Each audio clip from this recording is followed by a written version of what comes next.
Class 12th biology की कक्षा में आप सभी का स्वागत है।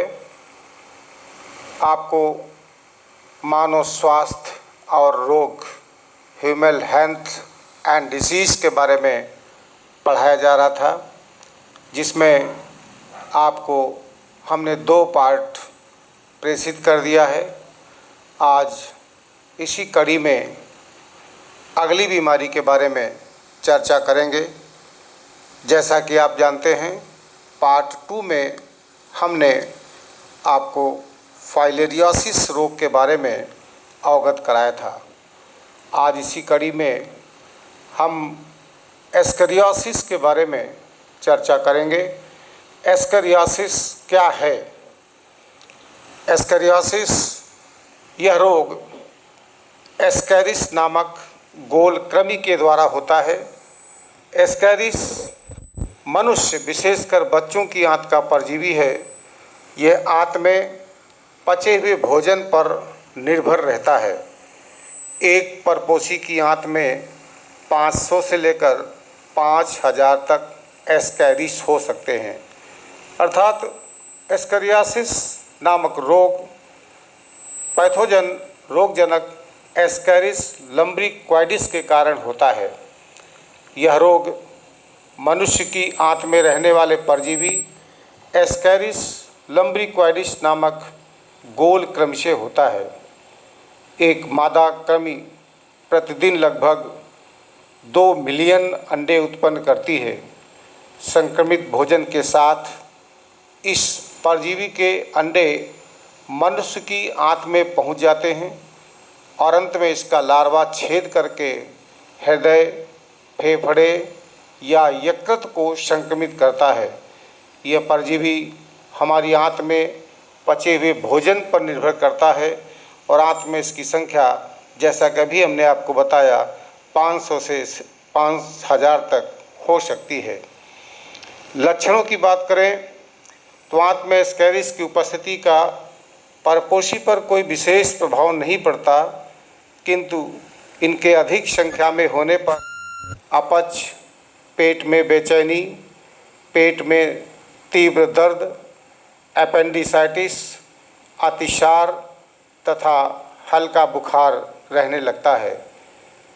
इसकी उपस्थिति के कारण रोगी कमज़ोर हो जाता है और उसके रुधिर में आरबीसीज की कमी हो जाती है, अर्थात रुधिर कम हो जाता है, एनीमिया हो जाता है।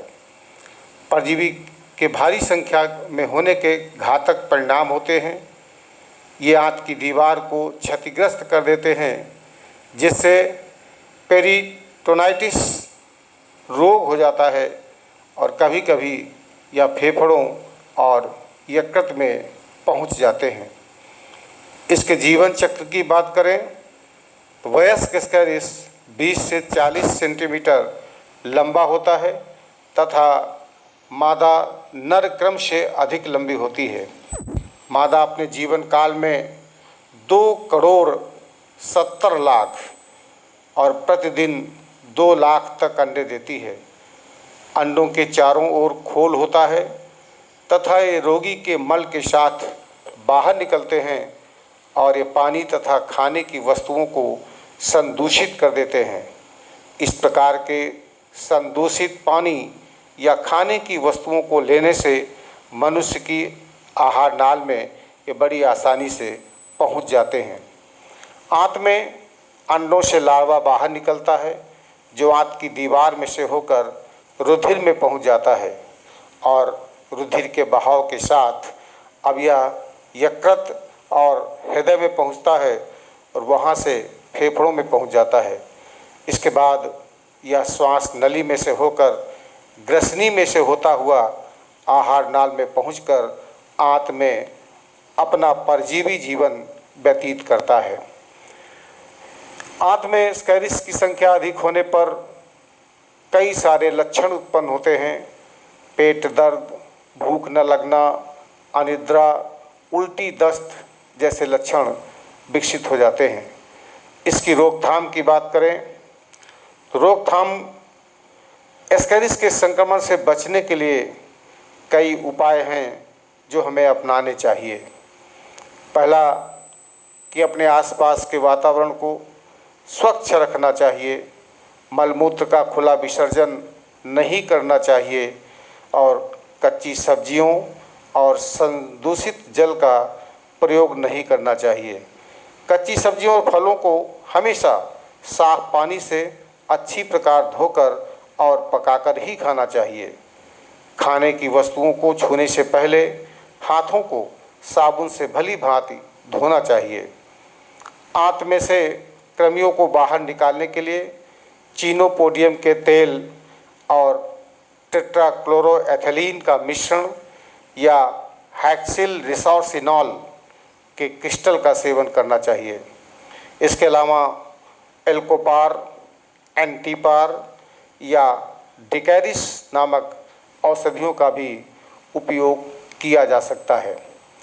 इस परजीवी को मारने के लिए मेबेंडाजोल या फिर एल्बेंडाजोल नामक औषधि भी बहुत कारगर होती है। इस तरह से आपने फाइलेरियसिस के बारे बाद में एस्केरियोसिस के बारे में आपने जानकारी हासिल की। अब हम कुछ ऐसे रोग लेते हैं जो कि जीवाणु की वजह से होते हैं और उनमें सबसे पहला है टाइफाइड या मियादी बुखार या इसे हम मोती झरा के नाम से जानते हैं। इसकी रोगवाहक घरेलू मक्खी मस्का डोमेस्टिका, जिससे आप सभी परिचित हैं, इसके द्वारा ये होता है और इसका रोगजनक या पैथोजन जीवाणु साल्मोनेला टाइफी होता है। साल्मोनेला टाइफी जीवाणु ये ग्राम नेगेटिव है, राड की आकृति वाला गतिशील जीवाणु होता है जिसे हम साल्मोनेला टाइफी कहते हैं। ये जीवाणु छोटी आंत में रहता है तथा रक्त परिसंचरण द्वारा शरीर के अन्य भागों में पहुंच जाता है।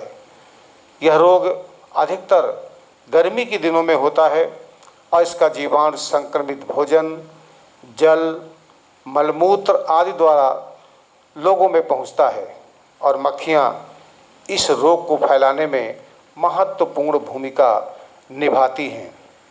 ये जीवाणु आंत की दीवारों को क्षतिग्रस्त करता है, जिसके कारण लगातार बुखार रहने लगता है, नाड़ी की गति धीमी हो जाती है और शरीर पर गुलाबी रंग के चकत्ते भी उभर आते हैं। यह 2-3 सप्ताह तक रहता है, किंतु अस्थि मज्जा, प्लीहा, पित्ताशय आदि के संक्रमित होने पर इसके दोबारा होने की संभावनाएं लगातार बनी रहती हैं। लक्षण: रोगी को लंबे समय तक तेज बुखार बना रहता है और शरीर में दर्द बना रहता है, खाने का मन नहीं होता है और आंतों में विभिन्न प्रकार की परेशानियां होने लगती हैं। शरीर पर चमकीले छोटे छोटे दाने भी निकल आते हैं और नाड़ी की गति धीमी हो जाती है और कभी कभी तो रोगी की आंतों से रक्त स्रावित होने लगता है। सही समय पर यदि उपचार न मिल पाया तो व्यक्ति की मृत्यु भी हो जाती है। ऐसा देखा गया है कि टाइफाइड का सही उपचार न होने पर 10% व्यक्ति मौत को प्राप्त कर लेते हैं। इसके रोकथाम और बचाव की बात की जाए तो हमें कुछ जागरूकता के जरिए इससे बचाव किया जा सकता है, जैसे कि खाद्य पदार्थों को हमेशा ढक कर रखना चाहिए जिससे मक्खियाँ जीवाणुओं को खाने तक न पहुंचा सकें। रोगी को हवादार और रोशनी युक्त कमरे में रखना चाहिए। रोगी के मलमूत्र, थूक आदि को जलाकर नष्ट कर देना चाहिए।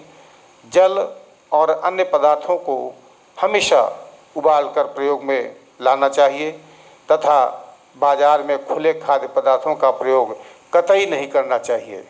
वातावरण को स्वच्छ रखना तथा कीटनाशकों का नियमित छिड़काव करना भी इस रोग से बचाव का एक प्रमुख उपाय है। उपचार की बात करें तो टाइफाइड से रोगी को बचाने के लिए क्लोरोमाइसिटिन नामक औषधि लाभ पहुंचाती है। इसके अलावा रोग के फैलने पर प्रतिरक्षण के लिए वैक्सीन के टीके लगवाना चाहिए और यदि टाइफाइड हो गया है तो उसकी जांच के लिए विडाल टेस्ट किया जाता है, जिसके आधार पर यह जीवाणु साल्मोनेला टाइफी आइडेंटिफाई होता है और ये पता चल जाता है कि जो बुखार आपको है वो टाइफाइड की वजह से है।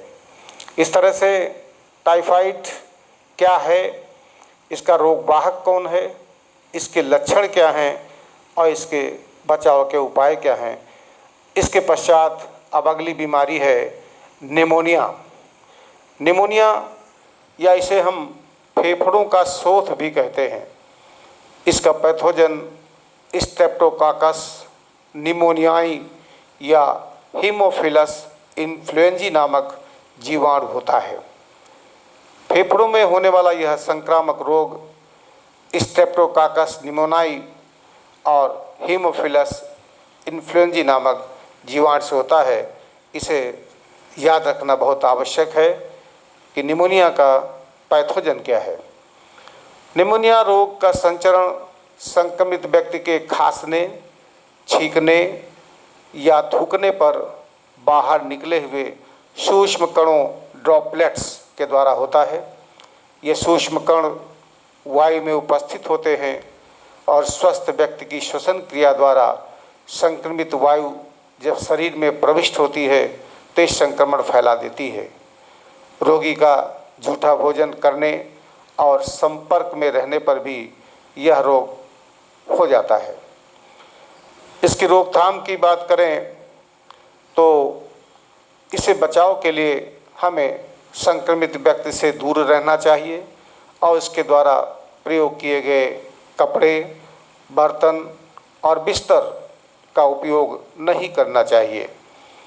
इस रोग का फैलाव बताया जैसे हमने कि रोगी के कफ और बलगम के कणों का श्वास के साथ प्रवेश करने के कारण होता है या रोगी के ग्लास, बर्तन, खाद्य एवं जल को ग्रहण करने से होता है तथा रोगी के थूक के माध्यम से भी इसका जीवाणु हमारे शरीर में पहुंच जाता है।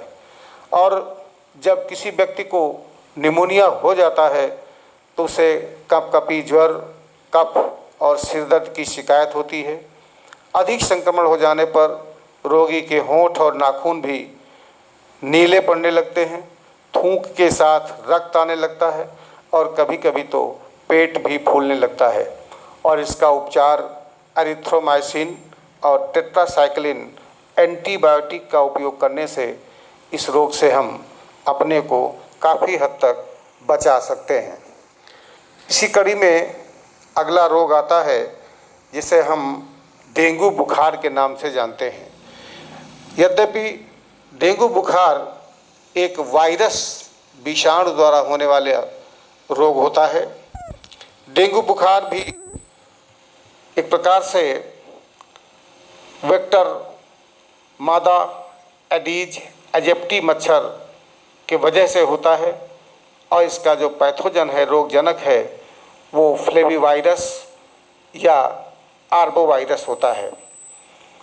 डेंगू बुखार विश्व के 110 देशों में फैला हुआ है। भारत और आसपास के देशों में यह सन 1966 से शुरू हुआ है। ये विषाणु जनित बुखार, इसे हम हड्डी तोड़ बुखार के नाम से भी जानते हैं। इस विषाणु की वाहक मादा एडीज मच्छर फीमेल एडीज एजिप्टी मच्छर है और इसका विषाणु फ्लेविवायरिडी फैमिली का सदस्य है, जिसे हम फ्लेविवायरस के नाम से जानते हैं। इसे आर्बोवायरस भी कहा जाता है क्योंकि यह विषाणु मच्छरों द्वारा संचरित होता है। मादा एडीज दिन में मुख्यतः प्रातःकाल और सायंकाल मनुष्य को जब काटती है तभी ये हमारे शरीर में प्रविष्ट हो जाता है। मनुष्य डेंगू विषाणु का प्राथमिक पोषक है और मादा मच्छर इसका द्वितीयक या सेकेंडरी पोषक है। मनुष्य के शरीर में डेंगू विषाणु प्रवेश से लेकर बुखार का लक्षण प्रकट होने तक के समय को हम उद्भवन काल या इंक्यूबेशन पीरियड के नाम से जानते हैं, और यह इंक्यूबेशन पीरियड 3 से 7 दिन तक और कभी कभी 10 से 12 दिनों का होता है। डेंगू बुखार के लक्षणों की बात करें तो डेंगू बुखार की 2 श्रेणियां हैं। पहला है साधारण डेंगू बुखार।